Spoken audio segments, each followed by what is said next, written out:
Allez, salut à tous, aujourd'hui on se retrouve sur mon petit van transporteur T6 et j'ai fait quelques petites modifications parce que maman elle avait un petit problème, c'était au niveau de l'eau chaude et sur cette version en fait j'ai le chauffage mais je n'ai pas l'eau chaude, donc j'ai étudié un petit peu le problème, j'ai essayé de faire pour vérifier un peu le pour et que le contre entre un chauffage au gaz ou modifier entièrement le système pour avoir l'eau chaude et le chauffage, ou bien installer un boiler.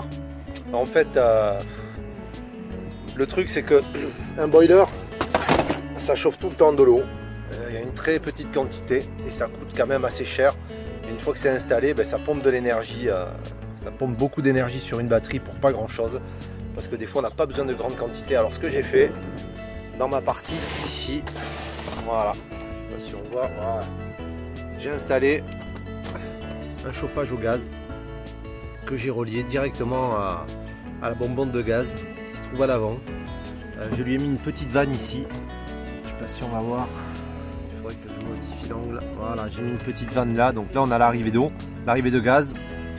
Ici là-haut on a l'arrivée d'eau, le gaz qui arrive ici et la sortie d'eau. Alors ça c'est un truc que j'ai acheté sur Mano Mano, ça vaut 220 € et vraiment ça chauffe énormément. Au début j'avais un doute parce que ici là et au fond on a deux sorties des gaz brûlés et je pensais que ça allait vraiment chauffer, puisqu'en dessous on a l'arrivée d'air qui est là, donc la prise d'air se fait là, la sortie des gaz brûlés se fait en haut, et en fait ça chauffe pas tant que ça, parce que comme l'eau elle passe pas très vite dedans, on a quand même rapidement de l'eau chaude, et ce avec très peu de consommation de gaz. En fait on chauffe très peu l'eau, quoi. Ça prend un petit peu de temps à arriver parce que je l'ai réglé ici, il y a un bouton dessus qu'on voit qui est réglable, qui permet d'augmenter ou de baisser la température de l'eau, et je l'ai mis vraiment allez, à un tiers de sa puissance maximale, et ça nous permet d'avoir de l'eau chaude à l'arrière. C'est à dire que j'ai gardé tout le système qui est là,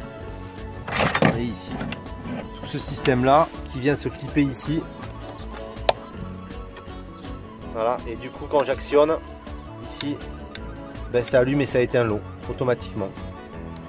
Donc, bien sûr il faut que j'allume au niveau du tableau qui est là-haut, il faut que je mette le courant, et j'ai protégé le système aussi avec tout un tas de fusibles, parce qu'en fait ici on a une box, et j'ai essayé de l'installer dans la box parce qu'il restait un petit peu de place tout au fond, et en fait ça passait pas du tout, il fallait que je la relève, que je fasse des arrivées et des sorties d'air, parce que comme c'est du gaz, ça consomme de l'oxygène.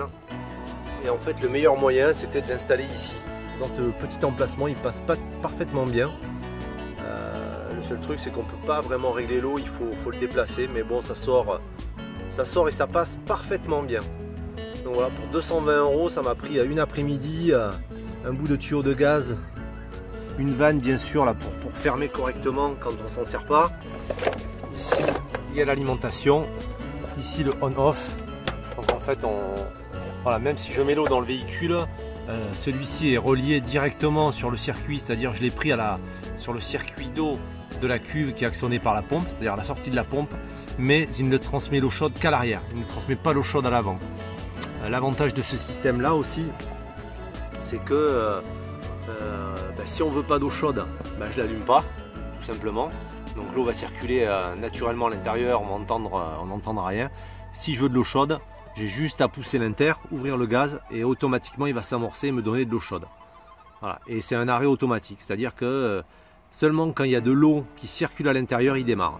Donc ça c'est vraiment bien, parce que même si j'arrête la douche, ça continue pas de chauffer. Et quand on rallume, on a automatiquement de l'eau chaude, ça se renclenche super bien.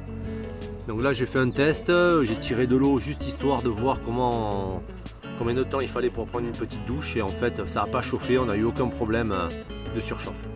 Voilà, sur ce, la suite ce sera le panneau solaire, et puis voilà, j'ai installé aussi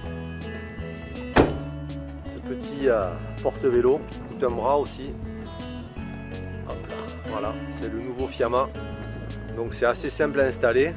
L'emballage, quand on le reçoit, il n'est pas top. Il faut vraiment vérifier qu'on a toutes les pièces avant d'aller plus loin. Il y a pas mal de trucs à installer, notamment plusieurs vis. Le seul problème, c'est qu'ils fournissent aucune clé, juste une petite dock.